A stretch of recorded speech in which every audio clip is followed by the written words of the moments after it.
Jabalpur high court ने बिना वैध वीजा भोपाल में रह रहे अफगानिस्तान के युवक सैयद राशिद को राहत देने से इनकार कर दिया है। कोर्ट ने भोपाल प्रशासन की ओर से जारी किए गए लीव इंडिया नोटिस और दर्ज एफआईआर को वैध ठहराया। सैयद राशिद दिसंबर 2019 में स्टूडेंट वीजा पर भारत आया था और भोपाल में एमए जर्नलिज्म की पढ़ाई की। कोरोना के कारण उसका वीजा 2024 तक बढ़ाया गया, लेकिन अवधि समाप्त होने के बाद भी वो एक निजी विश्वविद्यालय में नौकरी करने लगा। हाईकोर्ट ने इसे विदेशी अधिनियम 1946 का उल्लंघन मानते हुए भारत छोड़ने के आदेश को सही ठहराया। ये राशिद करके अफगानिस्तान का नागरिक था जो कि दिसंबर 2019 में भारत आया था स्टूडेंट वीज़ा पे। 2022 में इसका कोर्स कंप्लीट हो गया। उसके बाद भी ये भोपाल में यूनिवर्सिटी में जॉब करता रहा, जो कि इसने स्टूडेंट वीज़ा के प्रावधानों का उल्लंघन किया। कोविड के कारण 2024 तक भारत सरकार ने मानवता के नाते इसका वीज़ा एक्सटेंशन भी किया, परंतु 2024 के बाद भी ये यूनिवर्सिटी में स्टूडेंट वीज़ा पर ही काम करता रहा और ये भारत देश में अवैध रूप से निवास कर रहा था, जिसकी जानकारी भोपाल एडमिनिस्ट्रेटर को मिलने पर डिप्टी कलेक्टर भोपाल ने इसको एक लीव इंडिया नोटिस दिया, जिसमें 8/1/2025 को इसको भारत देश छोड़ने का आदेश दिया गया था, जिसको इसने माननीय उच्च न्यायालय में चैलेंज किया था, जो कि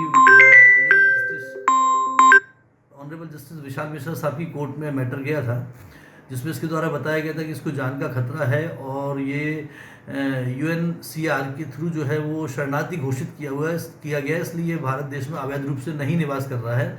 इसका स्टेटस जो है वो शरणार्थी का है, जिस पर मेरे द्वारा मध्य प्रदेश सरकार का पक्ष रखते हुए बताया गया कि चूँकि ये स्टूडेंट वीज़ा पर भारत आया था और 2022 में ही इसका स्टूडेंट वीज़ा जो है वो एक्सपायर हो गया था और 2022 से लगातार ये अवैध रूप से यहाँ निवास कर रहा था और रोज़गार वीज़ा नहीं होने के बावजूद भी ये यूनिवर्सिटी में जॉब कर रहा था। बतौर पे इसके खिलाफ में 2025 में एक एफआईआर भी रजिस्टर की गई थी, जिसमें ये जुडिशियल कस्टडी में गया, जिसकी जमानत होने के उपरांत भी इसको लीव इंडिया नोटिस दिया गया, परंतु इसने तब भी भारत देश नहीं छोड़ा था।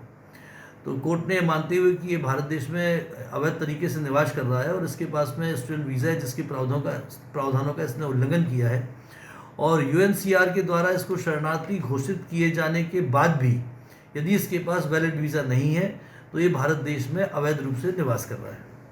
किसी खंडपीठ पे था ये ऑनरेबल जस्टिस विशाल मिश्रा साहब की खंडपीठ में था। क्या इसमें नोटिस दिया जी, क्या बोले? नहीं, नोटिस तो कोर्ट ने इनिशियली शुरू में दिया था जब पिटीशन इसकी एडमिट हुई थी। ये तो फाइनल वर्डिक्ट कोर्ट दे चुका है कि लीव इंडिया नोटिस जो है वो वैधानिक है और ये इंडिया में अवैध रूप से निवासरत था।